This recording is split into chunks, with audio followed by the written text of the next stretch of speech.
अस्सलाम वालेकुम नाज़रीन, मैं हूं मोहम्मद शाहज़ेब अली और आज मैं आप लोगों के लिए लेके आया हूं बहुत ही मज़ेदार और घर में पसंद की जाने वाली मुतंजन की रेसिपी। इसे ज़र्दा भी कहते हैं और आमतौर पर मीठे चावलों के नाम से भी ये मशहूर है। इसे बनाना बहुत ही आसान है, तो चलिए शुरू करते हैं ये किस तरह बनाते हैं। बिस्मिल्लाहिर्रहमानिर्रहीम। सबसे पहले एक देचकी या पतीले में इतना पानी ले लेना है कि जितनी मिकदार में आपने चावल लिए हैं वो आसानी से बॉयल हो सकें। जब पानी नीम गर्म हो जाए तो इसमें एक बादियान का फूल, 2 से 3 लौंग और बिल्कुल थोड़ी सी दालचीनी डाल देनी है। इससे चावलों में बहुत ही अच्छी खुशबू आती है। याद रहे कि आपने कम से कम 1 घंटे के लिए चावल भिगो के रखने हैं और फिर इसके बाद आपने बॉयल होने के लिए इसको पानी में डाल देना है।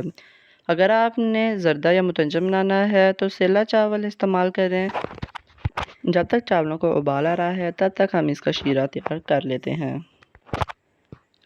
कढ़ाई में थोड़ा सा ऑयल डालकर इसको हल्की सी आंच पर गरम कर लें।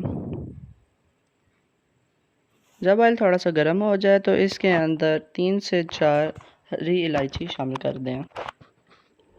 जब ऑयल गर्म हो जाए तो इसके अंदर आप लोगों ने हस्बे ज़रूरत चीनी शामिल कर देनी है। आप लोगों ने इसमें इतनी चीनी शामिल करनी है जितने आप लोगों ने चावल लिए हैं। फिर इसके बाद हम लोगों ने चीनी को अच्छे तरीके से ऑयल में मिक्स करके इसको पका लेना है।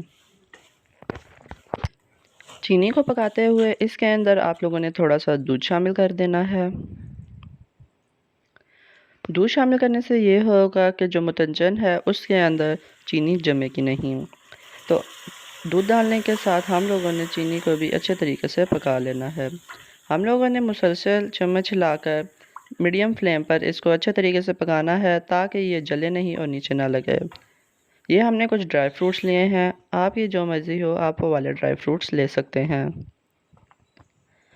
जब ये शीरा तैयार हो जाए तो इसके अंदर हम लोगों ने ड्राई फ्रूट्स डालने हैं।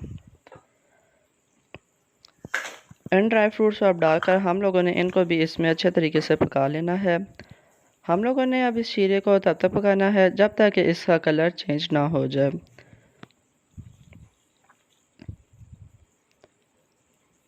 जब इस शीरे का कलर चेंज हो जाए तो जो हम लोगों ने चावल बॉयल किए थे हम लोगों ने इसके अंदर वो डाल देने हैं।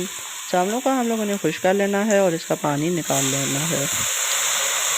चावल शीरे के अंदर डालने के बाद हम लोगों ने शीरे के साथ अब चावलों को भी अच्छे तरीके से पका लेना है। हम लोगों ने मीडियम फ्लेम भी रखनी है ताकि चावल जो हम लोगों ने इसमें डाले हैं वो जले नहीं।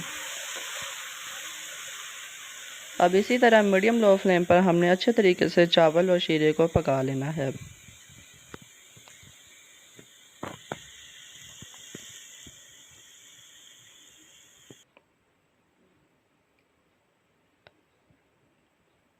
आप लोगों ने इसको इस तरीके से पकाना है कि जो शीरा है वो चावलों में फुल जज़्ब हो जाए और चावल जले भी नहीं। इसके बाद हम लोगों ने फ्लेम को बिल्कुल लो कर देना है और इसको फुल देचकी में हम लोगों ने फैला देना है। इसके बाद हम लोगों ने फूड कलर लेने हैं या इन्हें ज़र्दा कलर भी कहा जाता है। सबसे पहले हम लोगों ने ऑरेंज ज़र्दा कलर इसमें डाल देना है। फिर इसके बाद हमने इसके ऊपर रेड ज़र्दा कलर डालना है।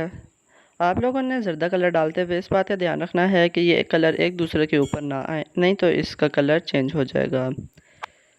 फिर इसके बाद इसमें हम लोगों ने ग्रीन ज़र्दा कलर डालना है। आप लोगों की मर्ज़ी है, आपने जौन सा ज़र्दा कलर डालना हो आप वो डाल सकते हैं। इसके बाद ये हम लोगों ने रेड कलर में शाही मेवा लिया है। इससे ज़र्दे में या मुतंजन में बहुत ही अच्छी खुशबू आती है और इससे जायका भी बहुत मज़े का होता है। इसके बाद हमने इसके ऊपर ग्रीन शाही मेवा डाल दिया है। याद रहे कि इस जगह पे फ्लेम हमने बिल्कुल लो रखी हुई है। इसके बाद हम लोगों ने एक रुमाल की मदद से इसको दम लगा देना है। हम लोगों ने बिल्कुल लो फ्लेम पर इसे 10 से 15 मिनट के लिए अच्छे तरीके से दम लगाना है।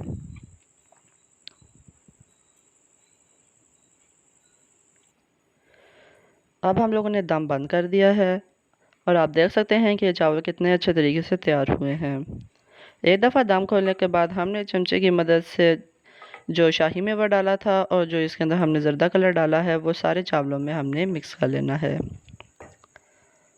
आप देख सकते हैं कि चावलों में कितने अच्छे तरीके से जो ज़र्दा कलर है वो आया है।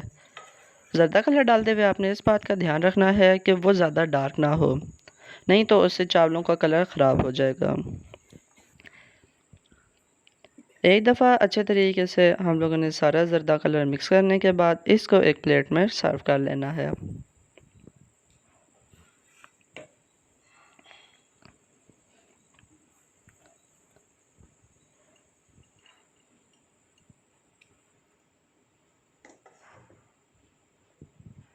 माशाल्लाह से आप देख सकते हैं कि चावल कितने अच्छे तरीके से तैयार हुए हैं और इसमें सारे कलर कितने अच्छे तरीके से आए हैं।